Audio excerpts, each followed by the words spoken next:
Maka tepatlah apa yang Yesaya nubuatkan tentang mereka. Biarpun mereka terus mendengarkan ajaran, mereka tidak akan mengerti. Dan biarpun mereka melihat keajaiban, mereka tidak akan sadar apa yang terjadi.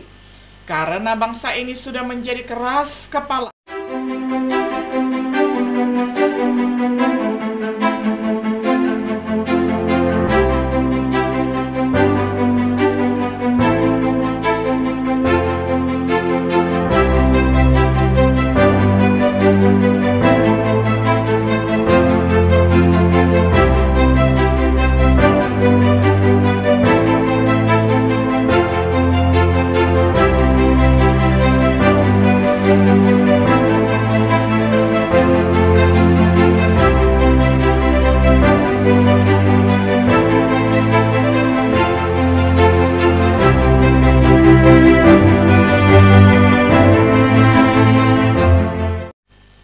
Shalom, sahabat Biblika yang dikasihi oleh Tuhan.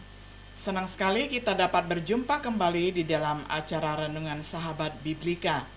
Pada hari ini kita tiba pada episode yang ke-16 di dalam serial pembahasan kitab Markus dengan tema Hati dan Pikiran yang Keras.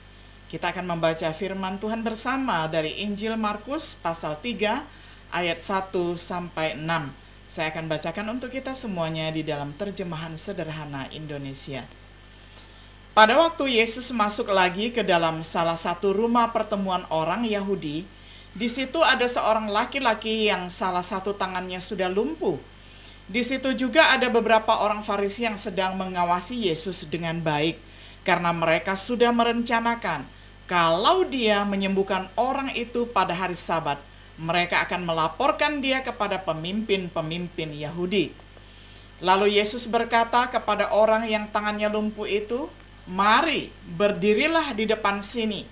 Dan Yesus bertanya kepada mereka, "Menurut hukum Taurat, apa yang boleh kita perbuat pada hari Sabat? Apakah kita diizinkan berbuat baik atau berbuat jahat? Atau apakah kita diizinkan menyelamatkan nyawa orang atau membunuh?" Tetapi tidak ada yang menjawab. Lalu Yesus melihat ke sekeliling orang-orang itu dengan marah, tetapi dia juga merasa sedih karena mereka begitu keras kepala. Kemudian dia berkata kepada orang yang tangannya lumpuh itu, "Luruskanlah tanganmu ke depan." Lalu orang itu mengarahkan tangannya, dan dia pun langsung sembuh. Sesudah orang-orang Farisi keluar dari rumah pertemuan itu, mereka langsung bertemu dengan teman-teman Raja Herodes untuk mengatur rencana bagaimana caranya untuk membunuh Yesus. Sampai sedemikian jauh pembacaan firman Tuhan dari Markus 3 ayat 1 sampai 6. Sahabat Biblika yang dikasihi oleh Tuhan, kita telah melihat kritik yang dialami Yesus dari pemimpin agama.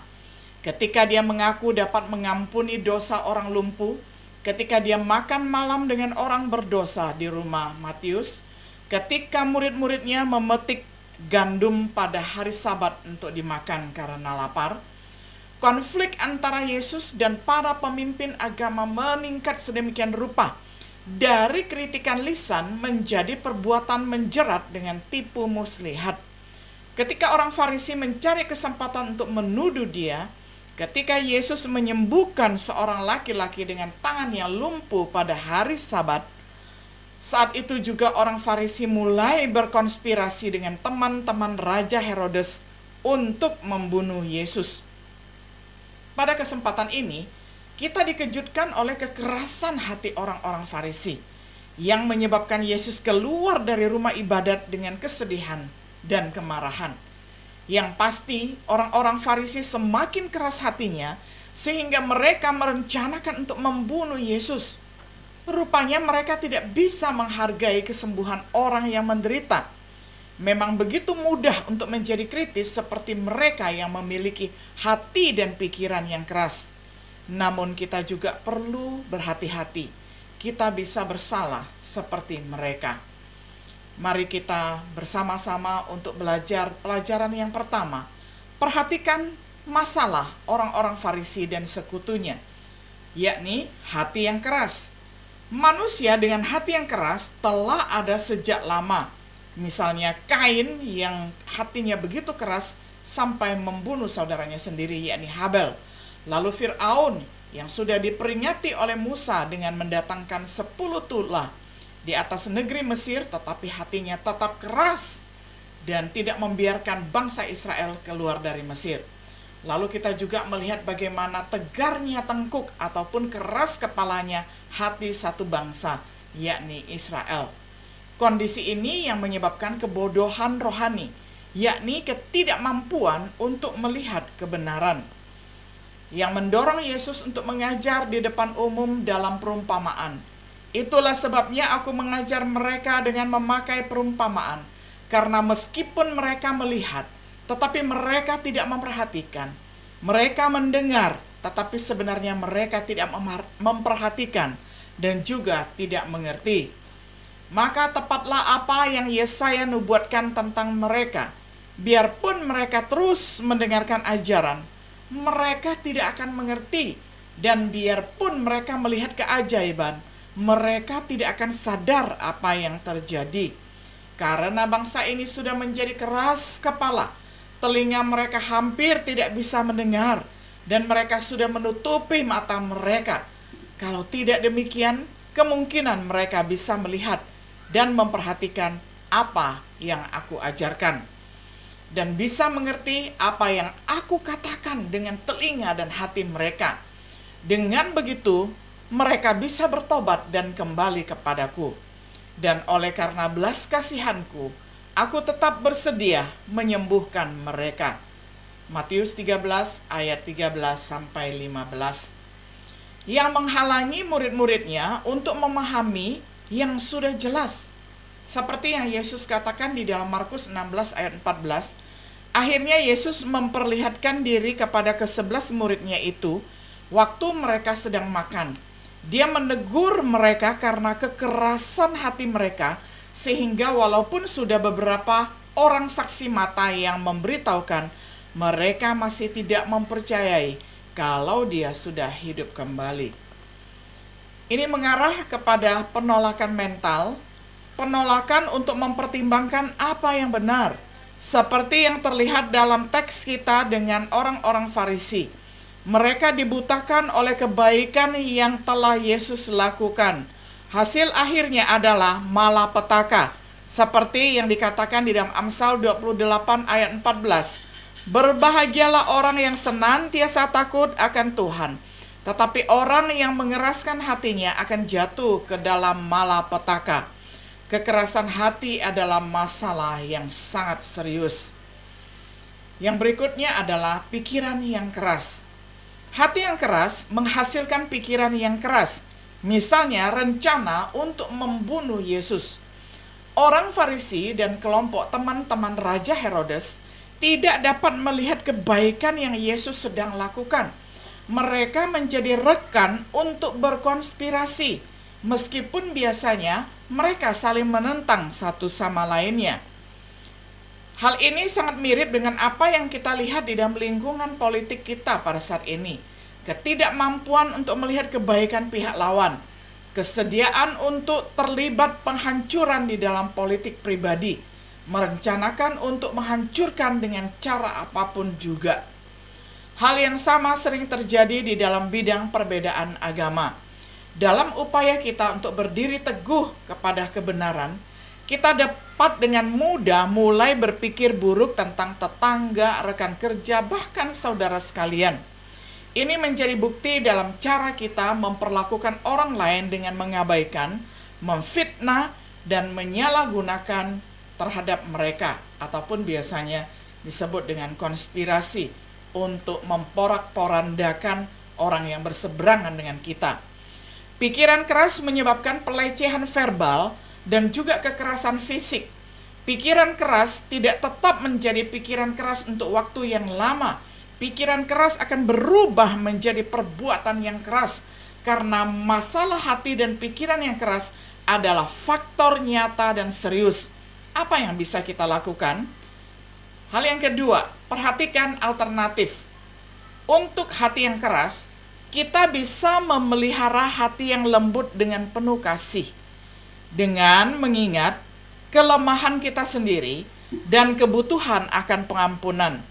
Tetapi hendaklah kamu selalu baik hati dan saling mengasihi satu sama lain, dan saling memaafkan kesalahan antara satu dengan yang lain, seperti Allah sudah mengampuni kamu karena bersatu dengan Kristus. Ini dinasihatkan oleh Rasul Paulus kepada jemaat di Efesus di dalam suratnya Efesus 4 ayat 32. Penghukuman bagi mereka yang tidak memiliki belas kasihan ini juga peringatan yang sangat keras dari Yakobus. Karena pada hari pengadilan, siapa yang tidak menunjukkan belas kasihan kepada sesamanya juga tidak akan dikasihani oleh Tuhan. Tetapi kalau kita menjadi orang yang berbelas kasih, maka kita tidak perlu takut terhadap hari pengadilan. Yakobus 2 ayat 13. Ini akan membantu menciptakan hati dan pikiran yang baik serta mulia. Tanah yang baik dalam perumpamaan tentang penabur, dan bibit yang jatuh di tanah yang subur menggambarkan orang-orang yang pada saat mendengarkan ajaran Allah menyimpannya dengan baik di dalam hati mereka yang tulus. Lalu mereka taat dengan tetap bertekun kepada ajaran itu. Mereka seperti tanah yang subur yang menghasilkan banyak buah. Lukas 8 ayat 15. Keluarga jemaat di Berea bersedia memberi Paulus penilaian yang adil. Orang-orang di Berea lebih terbuka kepada pengetahuan yang baru daripada orang-orang di Tesalonika. Mereka senang mendengarkan ajaran dari Paulus dan Silas, dan setiap hari mereka menyelidiki kitab suci untuk membuktikan kalau apa yang dikatakan Paulus dan Silas itu benar. Hal ini tertulis di dalam Kisah Para Rasul 17 ayat 11. Hati yang lembut diciptakan dengan mengingat kegagalan dan kealpaan kita sendiri, sehingga kita senantiasa dapat memelihara hati yang lembut seperti tanah yang digemburkan untuk ditanami benih-benih firman Tuhan. Yang berikutnya, untuk pikiran yang keras, hati yang lembut akan mengatasi masalah pikiran yang keras. Tetapi pikiran yang baik dapat dipupuk lebih lanjut dengan merenungkan hal-hal seperti yang Rasul Paulus ajarkan. Akhirnya saudara-saudari, arahkanlah pikiranmu kepada ajaran-ajaran yang benar, dan hal apapun yang patut dipuji, yaitu semua hal yang baik, hal-hal yang memimpin kepada hidup yang benar dan yang terhormat, dan hal-hal yang murni, indah, dan yang menyenangkan. Filipi 4 ayat yang ke-8. Berikutnya, mengembangkan pikiran Kristus. Apa saja yang kalian masing-masing lakukan, tidak boleh mementingkan kepentinganmu sendiri atau menonjolkan dirimu, tetapi utamakanlah kepentingan setiap saudara seiman daripada kepentinganmu sendiri, dan tetap rendah hati. Janganlah kamu hanya sibuk memikirkan keperluanmu sendiri, tetapi pikirkanlah juga keperluan orang lain. Jadi hendaklah kita masing-masing mengikuti sikap Kristus Yesus. Filipi 2 ayat 3-5. Pikiran yang lembut seperti itu akan dicirikan oleh kerendahan hati dengan menghargai orang lain lebih baik dari diri kita sendiri. Yang berikutnya, memperhatikan kepentingan orang lain. Pikiran yang lembut adalah hasil dari bertumbuh di dalam Kristus Yesus. Kesimpulannya, perhatikan kontras berikut ini antara pola pikir orang Farisi dan kelompok teman-teman Raja Herodes, pola pikir yang diperintahkan oleh Rasul Petrus. Jadi kesimpulannya, hendaklah kalian hidup dengan satu tujuan, rendah hati, saling mengasihi, saling berbaik hati sebagai saudara-saudari seiman. Ketika orang lain berbuat jahat kepadamu, janganlah membalasnya dengan kejahatan. Ketika orang lain menghinamu, janganlah membalasnya dengan balik menghina dia. Tetapi berdoalah supaya Allah memberkati dia. Karena justru untuk itulah kita dipanggil menjadi milik Allah yang istimewa, supaya waktu kamu dibuat susah, kamu membalasnya dengan memberkati. Dengan begitu, kamu juga akan diberkati oleh Allah di kemudian hari. Karena dalam firman Allah tertulis seperti ini, kalau kamu ingin menikmati hidup ini dan mengalami banyak hari yang penuh berkat, kamu harus menjaga lidahmu supaya tidak berkata tipu dan supaya tidak berbicara yang jahat tentang orang lain. Kamu juga harus berhenti melakukan hal-hal yang jahat dan berusaha melakukan hal-hal yang baik. Hendaklah kamu mencari jalan lurus supaya kamu boleh hidup damai dengan orang lain. Karena mata Tuhan selalu tertuju kepada orang yang hidupnya benar, dan telinga Tuhan selalu terbuka untuk mendengarkan doa mereka, tetapi tertutup untuk doa orang-orang yang melakukan kejahatan. 1 Petrus 3 ayat 8-12.